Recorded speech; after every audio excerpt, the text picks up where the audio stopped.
Hi, thanks for tuning in. I'm Keith, and this is Tap from Down Under. Today's video is about reissues. I tried to do this video last week, and for whatever reason, it would not upload to YouTube, so I think YouTube must hate me or something. So I'm giving it another go. I'm just going to tell you about my thoughts about reissues and show you some of the ones I've just picked up lately.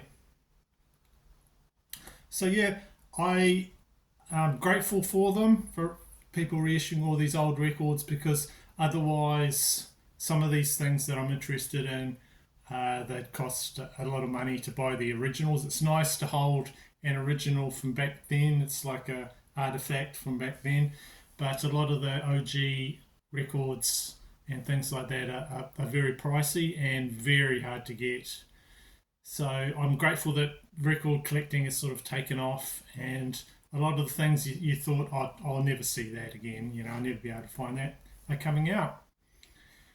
So this first one that I got, I already had a copy of course, Black Sabbath, their original, uh, their first album, sorry, not the original. And this is a reissue in itself. It's a 2016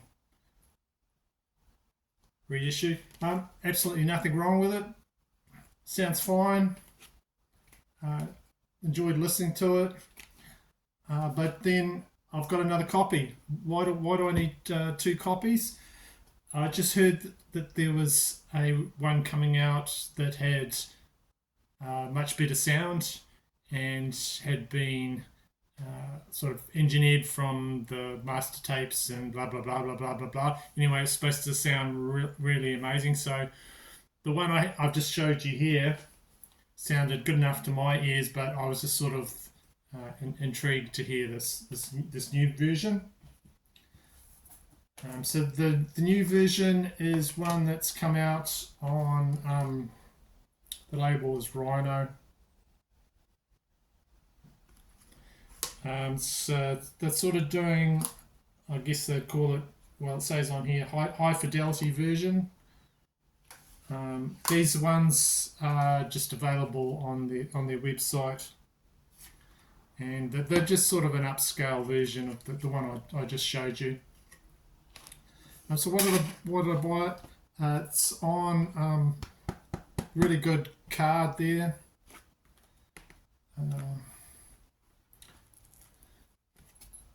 And if you look in there, this must have been the original titles for the songs there. They've got, on that reissue, they haven't got Wasp, and basically on side one, that's not on it, on the titles. And there it's got a bit of Finger.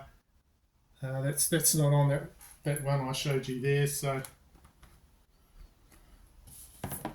that's the original, must be the original titles when it first came out. So that was really cool, just the presentation. Nice picture, sort of gloss on there. So yeah, first off, good presentation. But sound wise, I've got to say I did notice a big difference in the sound. I didn't think that one I had before could be bettered, but every time I give it another listen, I can hear just little things that I hadn't noticed before. In the guitar, in the boards, drums, the little sort of musical interludes are more. I can hear them even with my like half deaf bloody ears. Just for example, in the song Black Sabbath, that clap of thunder just sounds like it's overhead.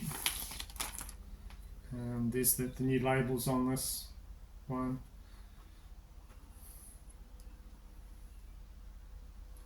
So when this first came out, like I say, it's only available on the Rhino website. The first run of them has sold out, and then I think there was first run of 5,000. I think there's a second run, another run of 5,000 that's sold out as well. There. And what else can I tell you about it?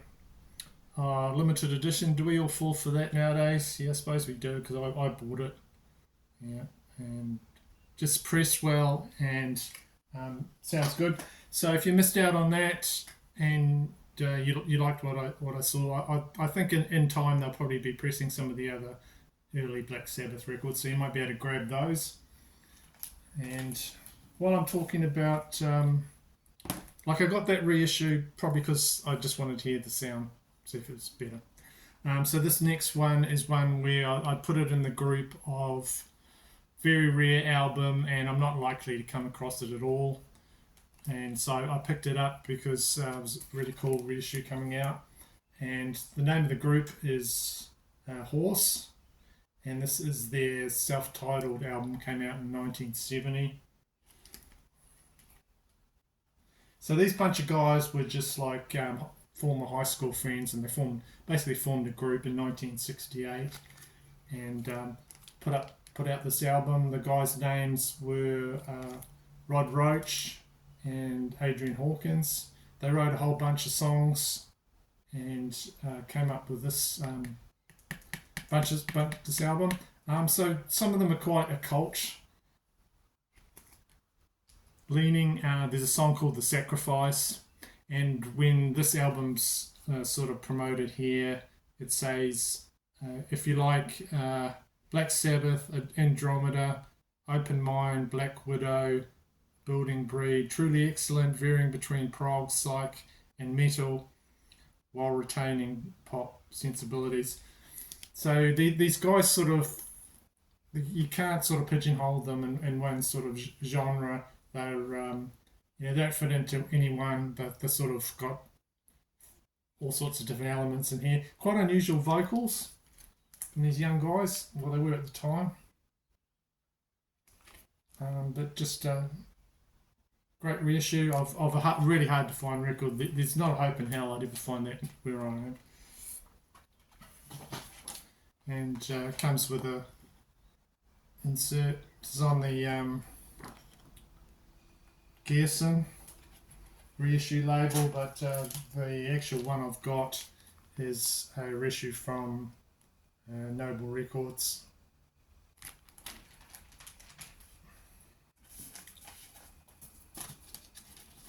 And it's a green machine. Yeah, enjoyed listening to that one. Ties in quite nice with you listen to Black Sabbath and things like that. But yeah, I hear a bit of Black Sabbath in there. So this next one is quite a hard to find Bay Area thrash metal album. Probably more in common. It's a bit got touches of prog, metal, and then pure thrash. But anyway, it's a good listen, and that is Vicious Rumors, and the album is Digital Dictator. So this group was started by the guitarist and vocalist Jeff Thorpe, and he signed the band. The band got signed to SPV Steenhammer. Where is he? Jeff, there he is up there. So this is another reissue of their second album, and came out in 1988. So this came out on Hammerheart Records. It must have originally been on Shrapnel Records. There's the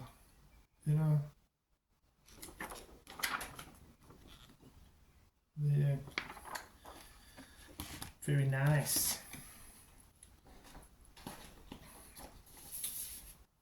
So this is the first Vicious Rumor album to feature vocalist Carl Albert, who would stay with the band until his death in 1995. Good album. Some great songs on here. I've listened to this quite a bit.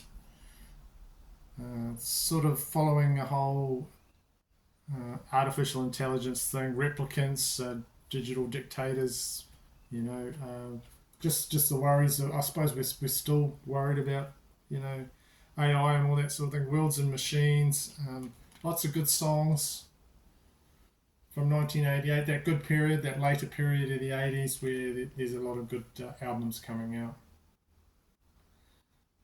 Yeah. So this album sold pretty well at the time, just on the strength of word from these guys touring. There you go, so that's Vicious Rumours. And I'll show you the vinyl.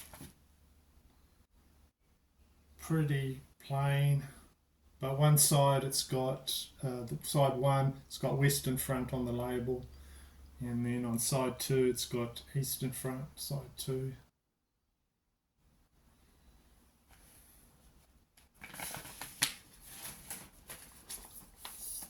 So this next reissue is got to be a big favourite from me, and if you've watched a lot of my videos, these guys come up time to time, and that's the Angels, and this album here, Face to Face.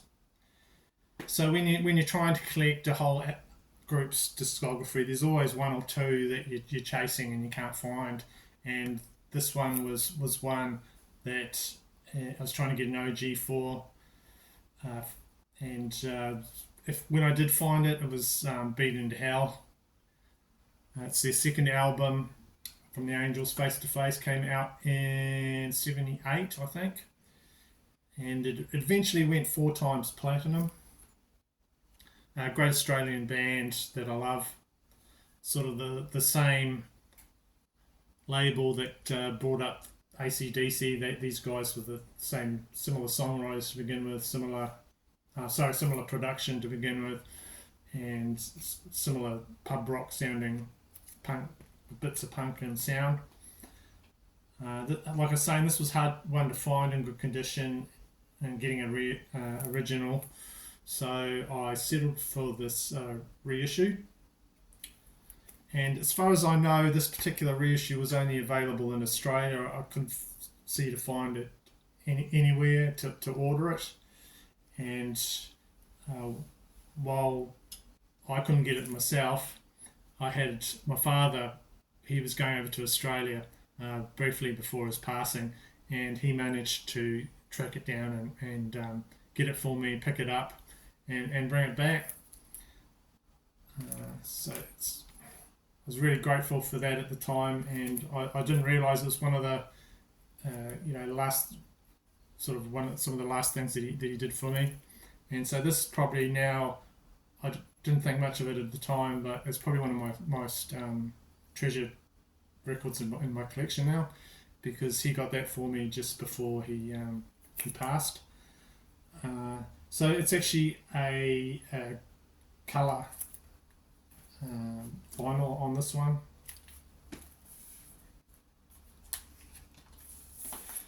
So you got the old Albert label, which if you collect AC/DC from Australia, the Albert label, and quite a bright sort of vinyl there. And a while ago, I also picked up on that Albert label this classic album here, the 50th. These are great to have, but they're very expensive, and so it's sort of got a similar colour on that one too, the AC/DC Highway to Hell. This is on Hellfire colour. I just picked that up because I thought it was appropriate, and kind of matches, I think, that one there a bit. So back to these guys. Another reissue that I just managed to track down, but hard to get an old one, so I got a new one. The international version of this came out in 1980. Had a different cover and everything, and the band name was changed to Angel City for non-Australian parts of the world, and it's got completely different track listing. Like this one's got a brilliant track listing. I think they should have stayed with this. It's got song after good song, after the rain's good, love takes care, take a long line. That's got a fantastic groove along with it. Marseille, yeah, just so many good songs if you know this band. But yeah, different tracks for the international one. Just takes different songs from a whole bunch of different albums. So very good, strong album. So that's my video on reissues. I'm grateful for them. I'm grateful that record collecting is becoming so popular. So record labels are going through their back catalogue and seeing what they can reissue to make a bit of money on, and I'm happy if it's stuff that I want. So what do you think about them? Do you think are you grateful for them, or just think it's a cash in? So yeah, let me know in the comments, and thank you for watching, and you guys that like my videos and subscribe, and I will be seeing you once again in another one. Most likely I'm thinking about doing something towards Halloween. So see you guys, and see you in the next one. Bye bye.